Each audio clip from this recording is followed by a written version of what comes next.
ang buong. Mag-iwang tayo sa ating debosyon, puri na Panginoon. Viva o Jesus Nazareno, awit at papuri, alay namin sa'yo, dinggin ang dalangin at pagsamo ng bayan mo. Viva po, Jesus Nazareno.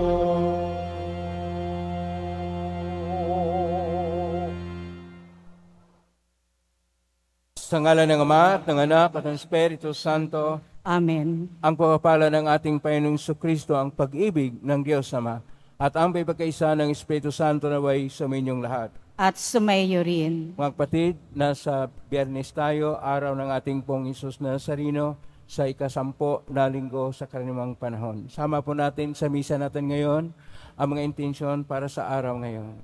Ang inyong mga intensyon kay narito sa loob at sa labas ng Basilica Minor at Pambansang Dambana ni Jesus Nazareno. Ang mga intensyon naman ay kaisa sa atin sa ng live streaming through Facebook Live, YouTube, X at babang social media dito sa ating bansa at iba't ibang dako ng mundo. Idagdag natin ang ating intensyon para sa kapayapaan sa buong mundo. Mga kapatid, sa unang aklat ng mga hari, si Elias na sa loob ng kuweba ay tinawag ng Panginoon at nagkaroon siya ng pagpapahayag na bilang Diyos na dapat sundin. Sa ating Ebanghelyo, ang ating Panginoon ay nagpaalala sa atin na magiging matapat tayo sapagkat kinakailangan na magmula sa ating puso ang lahat. Anumang mga nagawa sa labas ay dapat magmula sa puso sapagkat lampasan pa natin dapat ang buhay ng kabanalan at pananalig sa Diyos higit pa sa mga ginagawa ng mga eskriba at mga parisiyo. Tayo rin ay tinatawag sa ating modernong panahon na tayo ay maging matapat sa Panginoon. Gaya ni Propeta Elias na matapat, gaya ng mga apostol naging matapat, tayo tinatawag ng ating Panginoon na maging matapat. Ngunit sa mga sandali na tayo nagkukulang at nagkasala, dumulog po tayo sa maing Panginoong nagpapatawad ng lubos.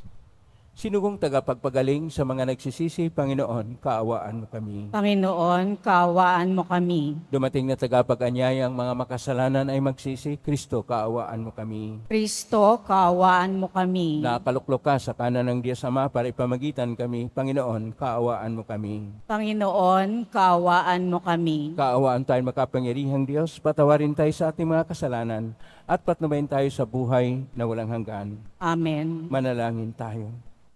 Ama naming makapangyarihan, nilob mong akuin ng iyong anak ang krus at kamatayan upang ang sangkatauhay matubos at mabuhay. Ang pag-ako namin sa krus at kamatayan dito sa lupa, ayon sa diwa ng pagsunod sa iyong loob na ginanap ng iyong anak, ay magpagin dapat nawang aming kamtin ang lubos na katubusan at pagkabuhay sa iyong piling. Sa pangitan ni Jesucristo kasama ng Espiritu Santo, magpa sa walang hanggan. Amen. Magsiupo muna ang lahat. Pagbasa mula sa aklat ng mga hari. Noong mga araw na iyon, si Elias ay sumapit sa Horeb na bundok ng Diyos. Pumasok siya sa isang yungib at doon nagpalipas ng gabi. Walang ano-ano'y nagsalita sa kanya ang Panginoon. Lumabas ka at tumayo sa ibabaw ng bundok sa harapan ko. Pagkasabi nito'y dumaan ang Panginoon at umihip ang napakalakas na hangin. Sumabog ang bundok at nagkadurog-durog ang mga bato sa lakas ng hangin. Ngunit wala sa hangin ang Panginoon. Nang tumigil ang hangin ay lumindol Ngunit wala sa lindol ang Panginoon. Pagkalipas ng lindol ay kumidlat, ngunit wala rin sa kidlat ang Panginoon. Pagkalipas ng kidlat, narinig niya ang isang banayad na tinig. Lumabas si Elias, tinakpan ng balabal ang kanyang mukha at naghintay sa bunganga ng yungib. Narinig niya ang isang tinig na nagsabi, "Elias, bakit ka naririto?" Sumagot siya, "Dahil po sa aking malaking pagmamalasakit para sa inyo, Panginoon, Diyos ng mga hukbo. Tinalikdan ng bayang Israel ang inyong tipan, winasak ang inyong mga dambana, pinagpapatay ang inyong mga propeta. Ako na lamang ang natitira at hinahanap nila ako upang patayin." Sinabi sa kanya ng Panginoon, "Bumalik ka sa iyong dinaanan sa ilang na patungong Damasco.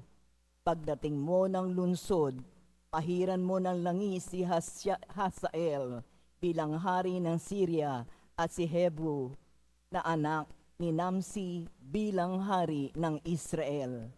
Pahiran mo rin ng langis si Eliseo na anak ni Sapat na taga Abel Mehola bilang protetang hahalili sa iyo."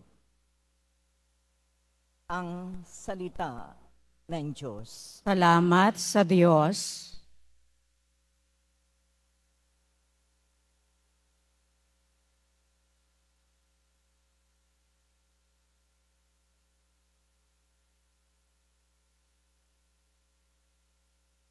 Sa ganda mo't kabutihan, kami iyong liwanagan. Sa ganda mo't kabutihan, kami iyong liwanagan. O Diyos, ako'y dinggin sa aking pagtawag. Lingapin mo ako sa aking mahabag. Ang paanyaya mo'y lumapit sa akin. Huwag kang magkukublit, kita'y hahanapin. Sa ganda mo't kabutihan, kami iyong liwanagan. Huwag kang magagalit, huwag mong itatakwil. Akong katulong mo at iyong alipin. Tagapagligtas ko, huwag akong lisanin. Sa ganda mo't kabutihan, kami iyong liwanagan. Ako'y nananalig na bago mamatay, masasaksihan ko ang iyong kabutihan na igagawad mo sa mga hinirang. Sa Panginoon Diyos, tayo'y magtiwala. Ating patatagin ang paniniwala. Tayo ay umasa sa kanyang kalinga. Sa ganda mo't kabutihan, kami iyong liwanagan. Tumayo na po ang lahat.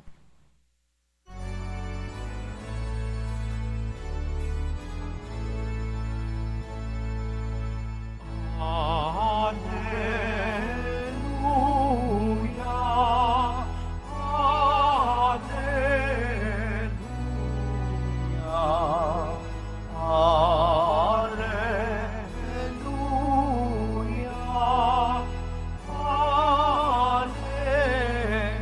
Alleluia. Sa daigdig ay laganap, liwanag na sumisikat, salitang buhay ng lahat. Alleluia, Alleluia, Alleluia,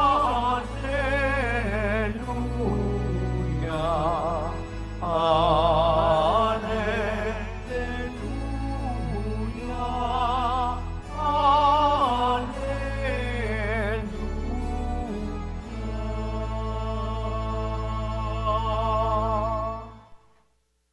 Sumainyo ang Panginoon. At sumayo rin. Ang mabuting balita ng Panginoon ayon kay San Mateo. Papuri sa iyo, Panginoon. Noong panahon yon, sinabi ni Jesus sa kanyang mga alagad, "Narinig ninyo na nung unay iniutos sa mga tao, huwag kang makikiapid. Ngunit ngayon sinasabi ko sa inyo, ang sinumang tumingin ng may mahalay na pagnanasa sa isang babae, sa isip niya ay nakikiapid na siya sa babaeng iyon. Kung ang mata mo ang siyang nagiging sanhi ng iyong pagkakasala, dukutin mo at itapon, sapagkat mabuti pang mawala ka ng isang bahagi ng katawan kaysa buo ang iyong katawang itapon sa impyerno. Kung ang iyong kamay ang siyang nagiging sanhi ng iyong pagkakasala, putulin mo at itapon. Mabuti pang mawalan ka ng isang bahagi ng katawan kaysa buo ang iyong katawang itapon sa impyerno. Sinabi rin naman, kapag pinahiwalay ng lalaki ang kanyang asawa, ito'y dapat niyang bigyan ng kasulatan ng paghihiwalay.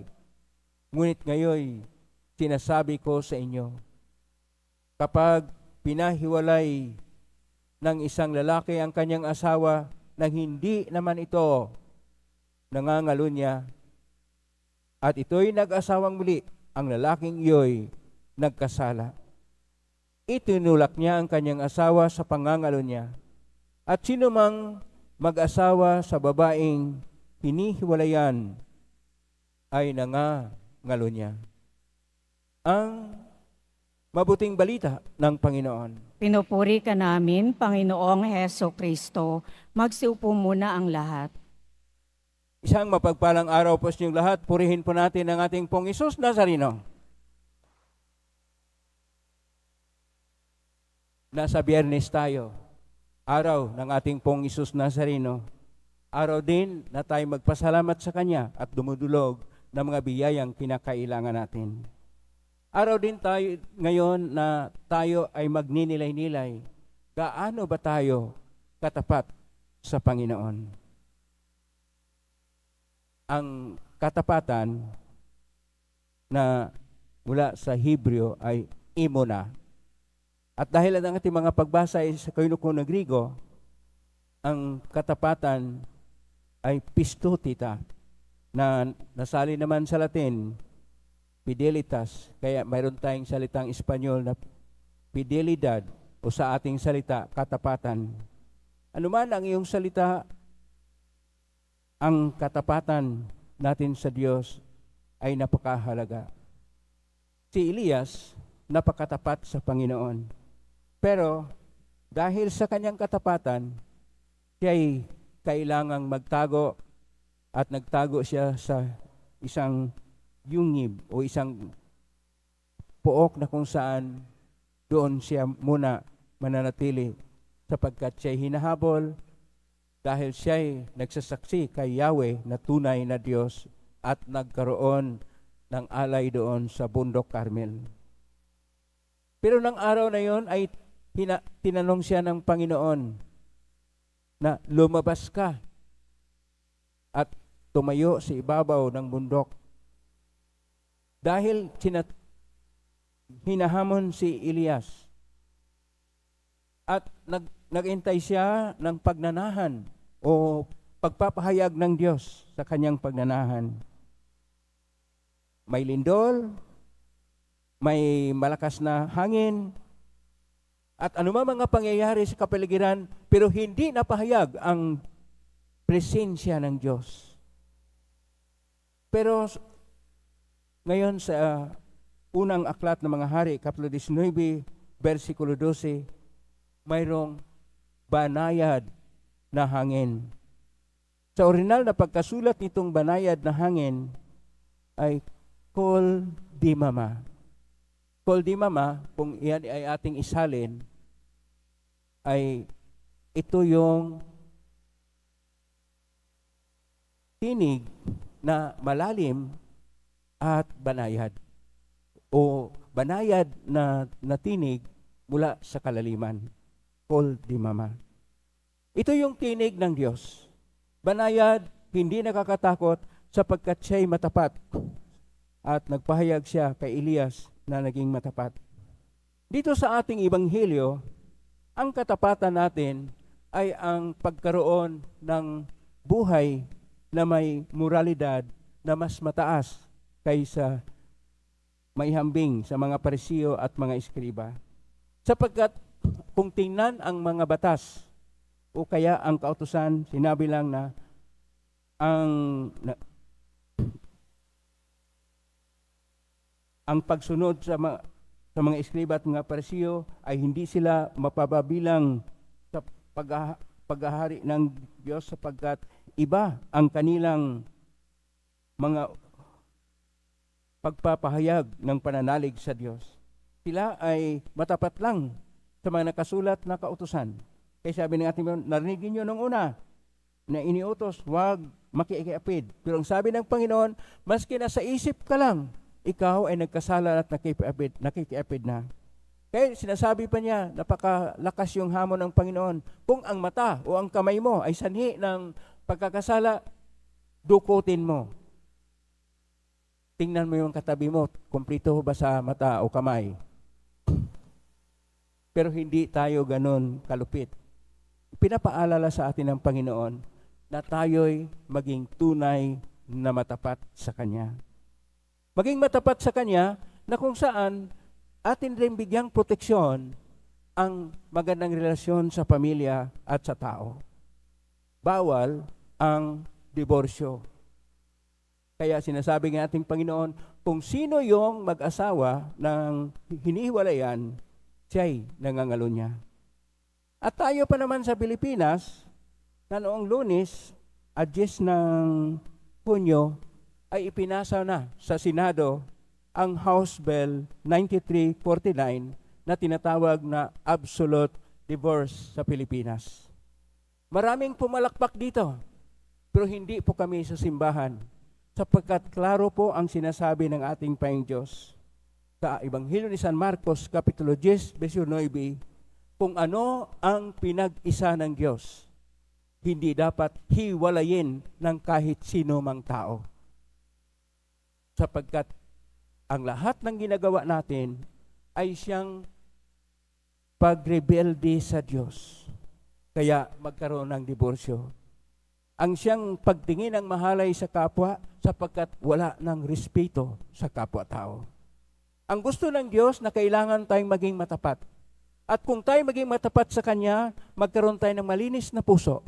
Upang magkaroon ng malinis na puso, kailangan ng ating puso ang maghari doon at ang magbigay ng tunay na gabay sa atin.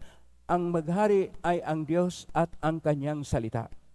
Ang ating mga isipan, sapagkat dadaan po sa ating isipan ang lahat, ang ating mga pag-isip, ang ating mga salita, ang ating mga gawa, ang ating mga hangarin, kailangan ring linisin upang hindi tayo magkaroon ng isang masama na pakikitungo o kaya paningin sa ating kapwa-tao. Yon ang pagiging matapat. Imuna o pistutita o fidelitas ang pagiging matapat sa Diyos. Pakisabi sa katabi mo, maging matapat ka sa Diyos. Maging matapat tayo sa Diyos, madaling sabihin, pero matapat ka ba sa iyong pamilya? Matapat ka ba sa iyong pagmamahal sa mahal mo sa buhay? Matapat ka ba sa iyong trabaho? Matapat ka ba sa iyong bukasyon? Ang ating katapatan sa Diyos ay magkaroon ng sukatan. At ang sukatan ay matapat tayo sa kahit anong paraan. Matapat sa ating relasyon sa isa't isa, lalo't higit na sa tahanan o sa pamilya. Matapat sa ating mga trabaho at mga tunguhin sa buhay. Higit sa lahat, matapat tayo sa ating Panginoon sapagkat siya'y magliligtas sa atin. Yung gustong magkaroon ng kaligtasan, pumalakpak ng malakas upang ating ipahayag ang ating katapatan sa ating Panginoon. Tayo'y matapat sa Kanya sapagkat siya'y una sa lahat matapat sa atin. Una sa lahat, siya'y nagmahal sa atin. Ganun po katapat ang Diyos. Puspos siya ng katapatan at dakila ang Kanyang pag-ibig sa atin na rapat lang na siya'y dapat nating mahalin, na rapat lang na tayo'y magmahal ng buong katapatan sa Kanya. Amen? Purihin natin ang Diyos. Tumayo na po ang lahat.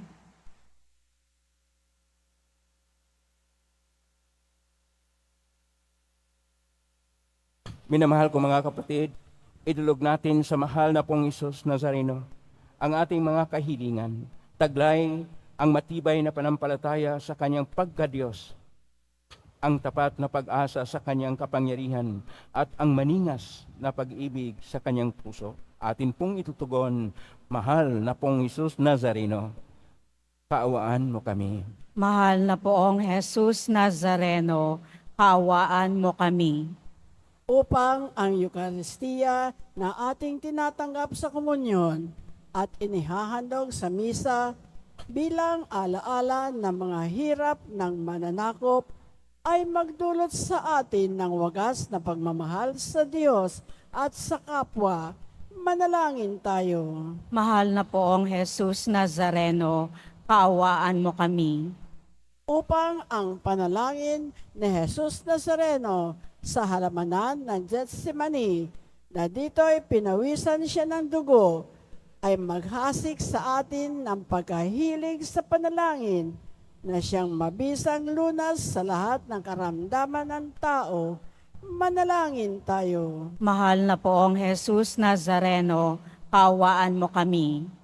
Upang ang kanyang koronang tinik, damit na purpura at krus, ay magpaalala sa atin ng kanyang mga aral at simulain bilang hari ng sanlibutan ay dapat maghari sa ating isipan, angkan at lipunan. Manalangin tayo. Mahal na poong Jesus Nazareno, kaawaan mo kami. Upang sa bisa ng kanyang pagpapasa ng krus sa mga lansangan sa Jerusalem, ay matuto tayong makiramay at makihati sa mga kahirapan at tiisin ng kapwa. Manalangin tayo. Mahal na poong Jesus Nazareno, kaawaan mo kami. Upang tulungan tayo ng mahal na Birhen, ina ng hapis, na maging tunay na larawan ng kanyang anak sa isip, wika at gawa, nang sa gayon ay makamit ang ating kahilingan sa poong Jesus Nazareno. Manalangin tayo. Mahal na poong Jesus Nazareno, kaawaan mo kami. Sa tahimik, idulog natin sa Panginoon ang ating mga sariling kahilingan. Ama naming mapagmahal, nahayag sa salita, gawa, buhay at kamatayan ng iyong anak na ang Diyos ay pag-ibig. Maipahayag dinawa namin ang katotohanan ito sa pangitan ni Jesus Nazareno, Panginoon namin, magpasa walang hanggan. Amen. Magsiupo muna ang lahat.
Manalangin kayo kapatid upang paghahain natin ay kalugdan ng Diyos Amang makapangyarihan.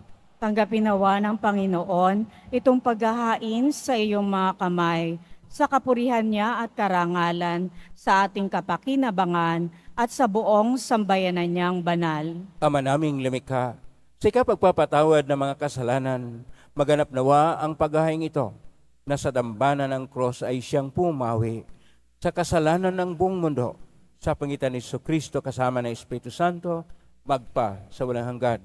Amen. Sumainyo ang Panginoon. At sumayo rin. Itaas sa Diyos ang inyong puso at diwa. Inaasa namin sa Panginoon. Pasalamatan natin ang Panginoong ating Diyos. Marapat na siya ay pasalamatan. Ama namin kapangyarihan, tunay marapat na kay aming pasalamatan sa iyong ipinasyang sa kahoy na cross ang sangkatauhay tubusin ni Jesus. Sa punong kahoy, nagkapuwang ang kamatayan. Sa kahoy na cross, itinanghal ang pagkabuhay. Sa punong kahoy na naig ang sumuway sa iyo. Sa kahoy na cross, siya ay nadaig ng masunuring anak mo. Kahit isa namang helsi si awit ng papuri sa pay sa kalangitan, kami nagbubunyi sa kadakilaan.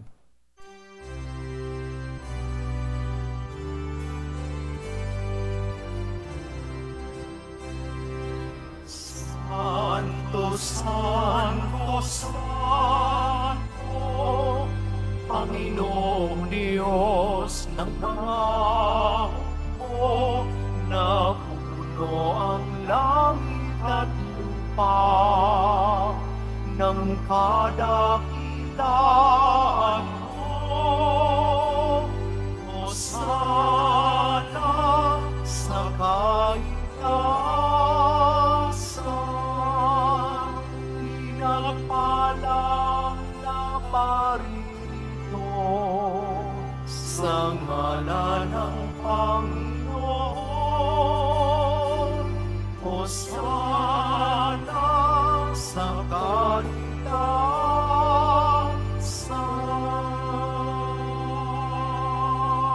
Magsiluhod po ang lahat. Ama naming banal, ikaw ang bukal ng tanang kabanalan. Kaismitan ng Espiritu yung banal, makalob na ito pang para sa aming maging katawan at dugo ng aming Panginoong Jesucristo. Bago niya pinagtiisang kusang loob na maging handog, hinawakan niya ang tinapay, pinasalamatan kanya, pinaghati-hati niya yon, iniabot sa kanyang malagad at sinabi, tanggapin ninyong lahat ito at kanin. Ito ang aking katawan na ihandog para sa inyo.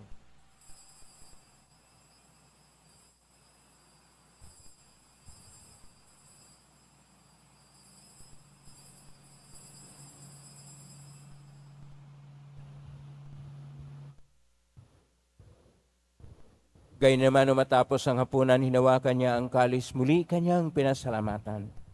Inabot niya ang kalis sa kanyang malagad at sinabi, tanggapin ninyong lahat ito at inamin. Ito ang kalis ng aking dugo ng bago at walang hanggang tipan.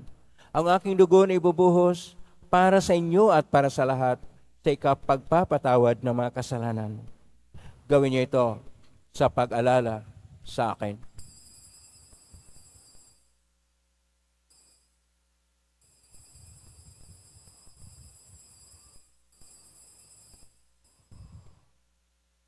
Magsitayo na po ang lahat. Ang misteryo ng pananampalataya. Si Kristo'y namatay, si Kristo'y nabuhay, si Kristo'y babalik sa wakas ng panahon. Ama, ginagawa namin ngayon ang pag-alala sa pagkamatay at muling pagkabuhay ng anak. Kahit naalay namin sa iyo ang tinapay na nagbibigay buhay at ang kalis na nagkakalob ng kaligtasan. Kami nagpapasalamat dahil kami narapat na tumayo sa harap mo para maglingkod sa iyo. Isinasamo namin kaming magsasalo-salo sa katawan at dugo ni Kristo ay mabuklod sa pagkakaisa sa pamagitan ng Espiritu Santo. Ama, lingapin ang simbahang laganap sa buong daigdig. Pustusin mo kami sa pag-ibig kaisa ni Francisco na aming Papa at ni Jose na aming Obispo at ng Tanang Kaparian. Alalahanin mo rin ang mga kapatid naming nahimlay na may pag-asang sila'y muling mabuhay, ganyan ang lahat ng mga pumanaw.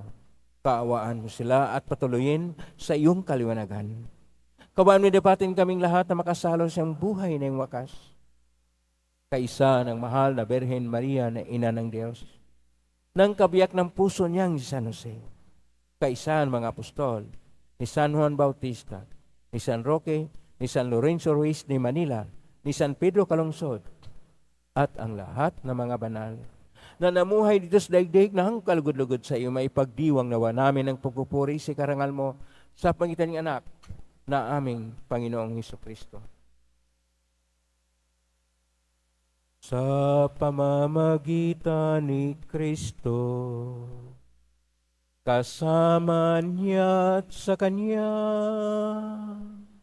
ang lahat ng parangal at papuri ay sa iyo, Diyos Amang makapangyarihan, kasama ng Espiritu Santo, magpasawalang hanggan.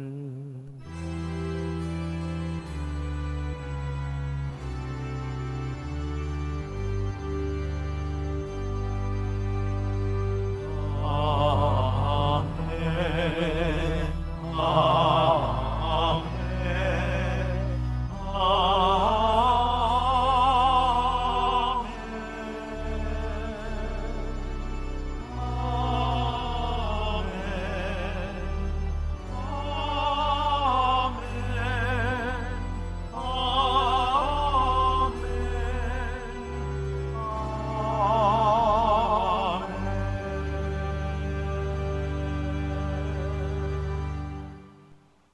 Sa tagubilin na managagaling na utos sa turo ni Isus na Panginoon natin at Diyos, ipahayag natin ng lakas loob.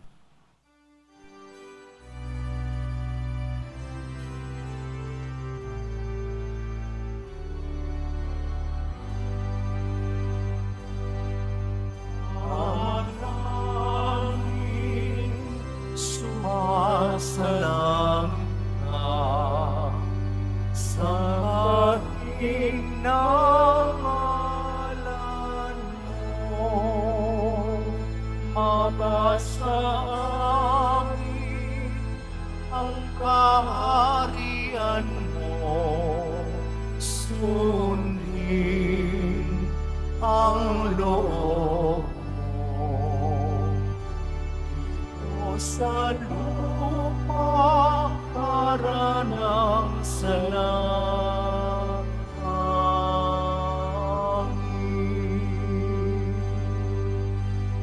Bigyan mo kami ngayon ng aming kakanin sa araw-araw at patawarin mo kami sa aming mga sala para ng pagpapatawad namin sa nagkasala sa amin, at huwag kami pangitulot sa gusto, at iadiyang kami sa lahat ng masama.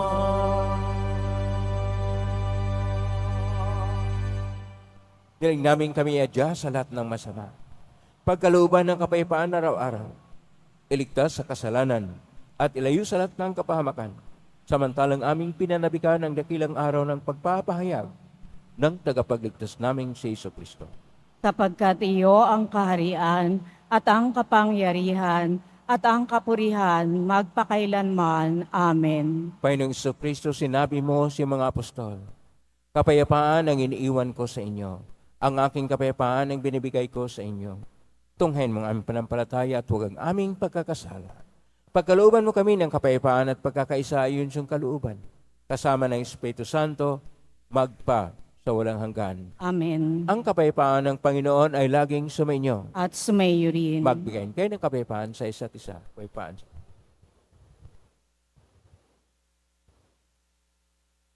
Kordero ng Diyos na nag-aalis ng mga kasalanan ng sanlibutan, maawa ka sa amin. Kordero ng Diyos na nag-aalis ng mga kasalanan ng sanlibutan, maawa ka sa amin. Kordero ng Diyos na nag-aalis ng mga kasalanan ng sanlibutan, ipagkaloob mo sa amin ang kapayapaan. Lumuhod po ang lahat.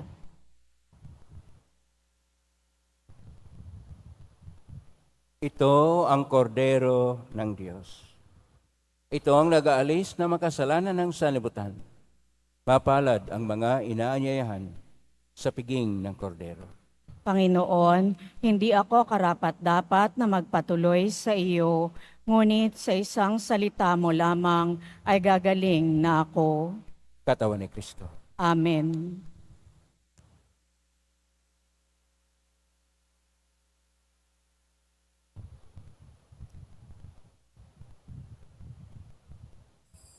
Para sa lahat ng tatanggap ng banal na komunyon, sasagot po tayo ng amen pagkasabi ng pari o ng lay minister ng katawan ni Kristo at isubo agad sa bibig bago umalis sa harapan ng pari o lay minister.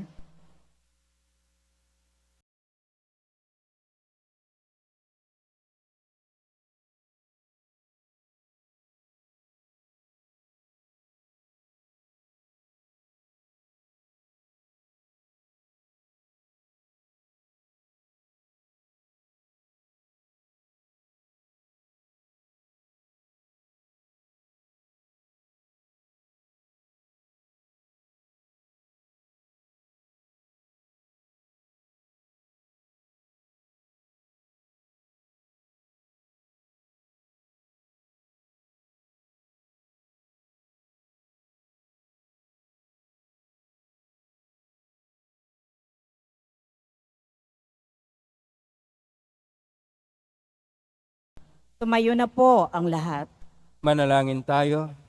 Panginoong Kristo, kaming nagsasalo-salo sa banal na pakikinabang ay nakikiusap sa iyo na mga nasagip ng kahoy na cross na nagbibigay buhay ay iyong ihatid sa pagkabuhay sa kaulhatian sapagkat ikaw ang Panginoon magpa sa walang hanggan. Amen. Sumainyo ang Panginoon. At sumayo rin. Mahal na pong Isus Nazareno, inihag mo sa cross ang walang malo na pag-ibig ng Diyos sa sangkatauhan. Pakinggan mo ang kilingan ng na nagsusumamo sa iyo, makamtan nawa nila, ang iyong katugunan at tanggapin ang kasagutan may itang na loob na tinatanaw. Basbasan di po ninyo ang mga dalalang imahin, dasalan at mga bagay-bagay. Basbasan ang may mga karamdaman.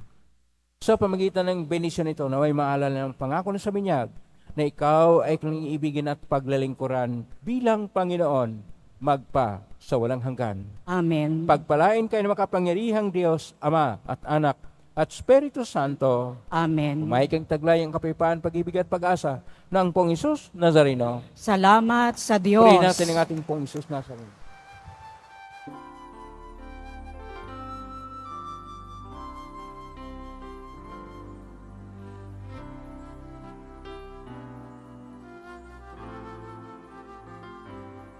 Nasamba ka namin, pinipinto ka namin, arango ang aming buhay at kaligtasan. Nuestro Padre Jesus Nazareno, iligtas mo kami sa kasalanan. Ang krus mong kinamatayan ay sagisag ng aming kaligtasan. Nuestro Padre Jesus Nazareno, dinarangal ka namin.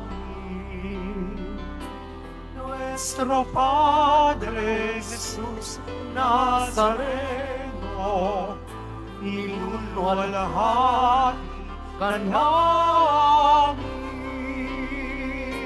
Nuestro Padre Jesus Nazareno, dinarangal ka namin.